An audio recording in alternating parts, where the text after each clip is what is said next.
ओम नमः शिवाय शिवजी सदा सहाय। ओम नमः शिवाय गुरुजी सदा सहाय। गुरुजी के चरणों में कोटि कोटि नमन। जय गुरुजी संगत जी। स्वागत है आप सभी का फ्रेग्रेंस ऑफ गुरुजी चैनल पर और मैं हूं आपके साथ मनीषा। संगत जी, आज प्रस्तुत है आपके लिए दिव्य आभा अध्याय 38 का भाग 2। जैसा कि आपको पता ही है, यह जर्नी है रिटायर्ड कर्नल श्री देवतेंदु शेखर चटर्जी जी की, जो कि गुड़गांव से हैं। इस अध्याय का भाग 1 कल चैनल पर आ चुका है, आप चैनल पर जाकर देख सकते हैं। चलिए संगत जी, आगे की जर्नी शेयर करते हैं। बौद्धिक क्रीड़ाएं। पहले गुरुजी अमृत बांटा करते थे। प्रत्येक भक्त को एक ग्लास मिलता था और मैं अपने भोग का एक ग्लास पी चुका था। उस दिन मैं गुरुजी के निकट बैठा हुआ था। अचानक मेरे मन में विचार उत्पन्न हुआ कि यदि गुरुजी मुझे एक ग्लास और दें तो निश्चित हो जाएगा कि वह मेरे मन की बात पढ़ रहे हैं। उस समय गुरुजी किसी और को ग्लास दे रहे थे। वह रुके और उन्होंने वह ग्लास मुझे थमा दिया। 15 मिनट उपरांत मैंने संयोग सोचकर यह विचार मन से त्याग दिया।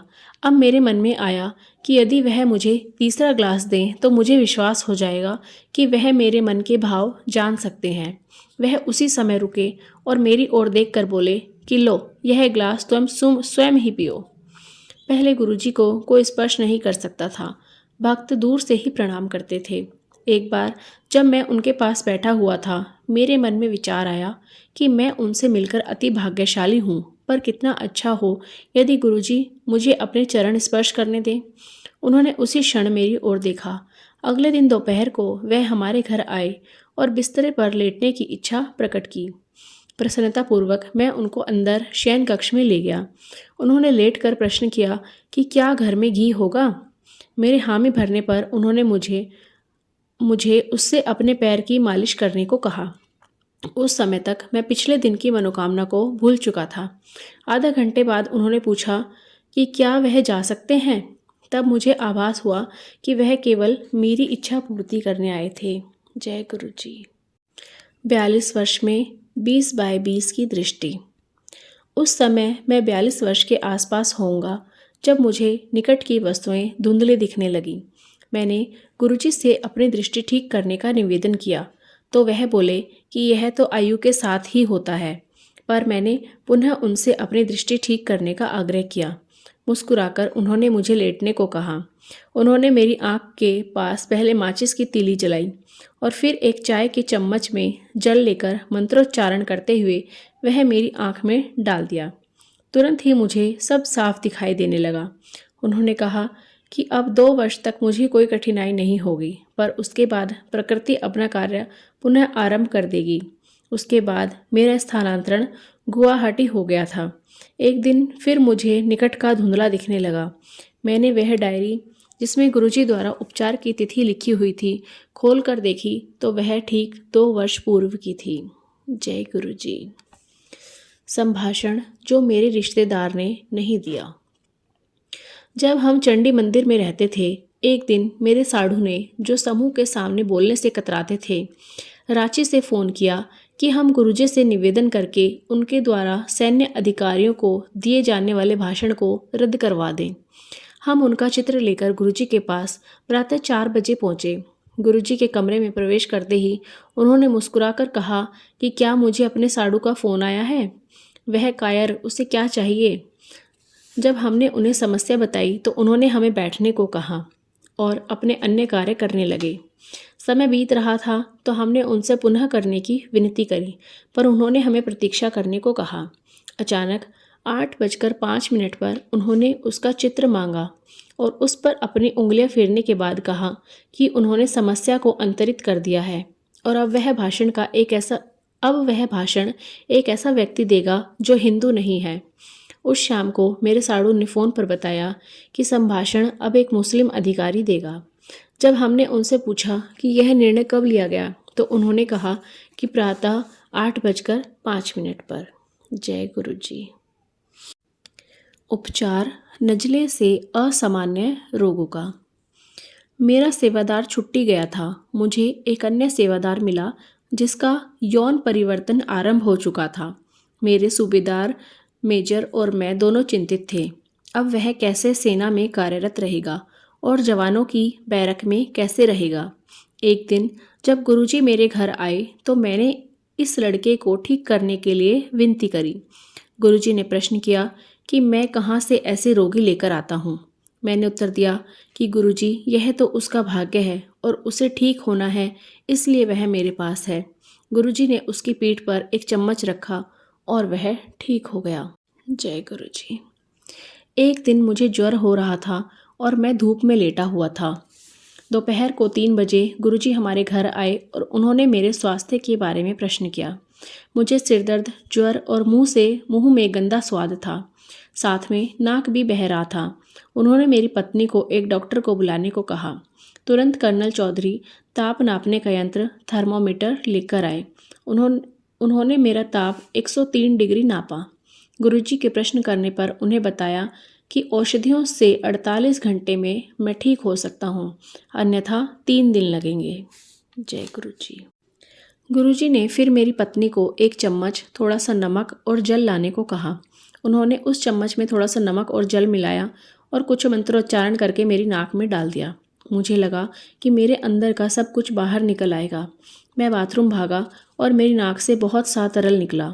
मैं अपना मुंह धोकर आधा मिनट के बाद बाहर आया। गुरुजी ने डॉक्टर को पुनः मेरा ताप नापने को कहा। वह 97.5 डिग्री था, अर्थात 97.5 डिग्री। गुरुजी ने पूछा कि अब मुझे कोई बहती नाक, सिरदर्द या मुंह में गंदा स्वाद है। अब तो मेरा उपचार हो गया था, अतः मैंने नकारात्मक उत्तर दिया। जय गुरुजी। गुलाब से स्पर्शित। जनवरी 1985 के मध्य में गुरुजी ने कहा कि वह मेरी पत्नी बबली के जन्मदिवस 25 जनवरी की शाम को हमारे घर आएंगे। उस दिन हमारे घर पर अनेक अतिथि आए। कुछ महिलाएं अपने शॉल गुरुजी को सुगंधित करने के लिए दे रही थी। गुरुजी उनको एक बार पहनकर कह रहे थे कि यह 1 सप्ताह तक सुगंधित रहेगा, यह 15 दिन, यह 1 मास, आदि आदि। मैंने उनको एक फौजी कंबल देकर पूछा कि वह कितने दिन सुगंधित रहेगा। गुरुजी ने मुस्कुराकर उत्तर दिया, 1 वर्ष, और वैसा ही हुआ। जय गुरुजी। देहरादून में गुरु कृपा। मैं देहरादून में था और पिछले 3 वर्ष से गुरुजी से कोई संपर्क नहीं था। अचानक एक रात को मेरे कान में अत्यधिक दर्द हुआ और मेरे कान के पर्दे फट गए। अगले दिन प्रातः जब मैं कर्ण, नासिका और कंठ विशेषज्ञ के पास गया तो परीक्षण करके उन्होंने कहा कि मेरे दोनों कान क्षतिग्रस्त हो चुके हैं। क्योंकि मैं सुन नहीं सकता था, उन्होंने यह मुझे लिखकर बताया। उन्होंने कहा कि सेना के चिकित्सक कान के नए पर्दे लगाने के लिए शल्य चिकित्सा कर सकते हैं, पर इनकी सफलता केवल 5% ही होती है।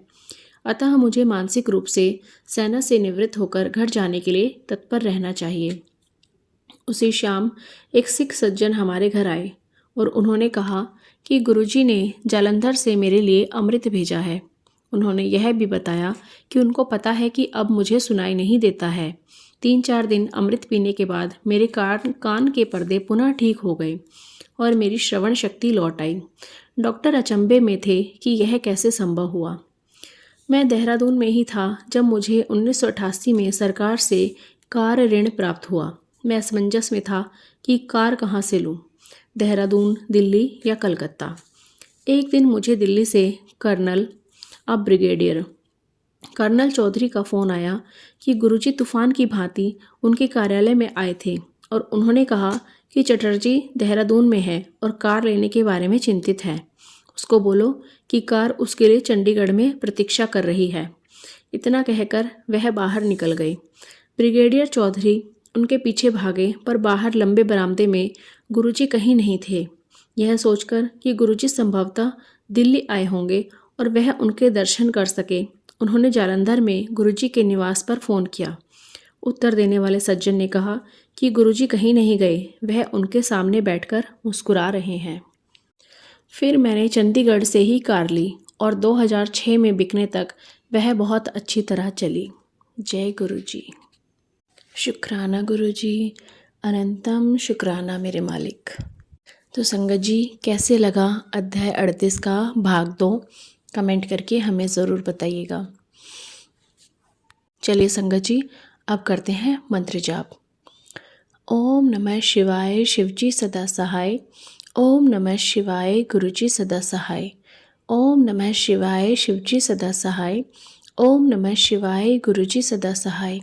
ओम नमः शिवाय शिवजी सदा सहाय। ओम नमः शिवाय गुरुजी सदा सहाय। संगत जी, डिस्क्रिप्शन बॉक्स में दिए गए व्हाट्सएप नंबर या ईमेल आईडी पर भी आप अपना सत्संग रिकॉर्ड करके हमारे साथ शेयर कर सकते हैं। चलिए संगत जी, जल्दी ही मिलते हैं अध्याय 38 के भाग 3 के साथ। तब तक सभी अपना ख्याल रखिए, स्वस्थ रहिए, मस्त रहिए। जय गुरु जी।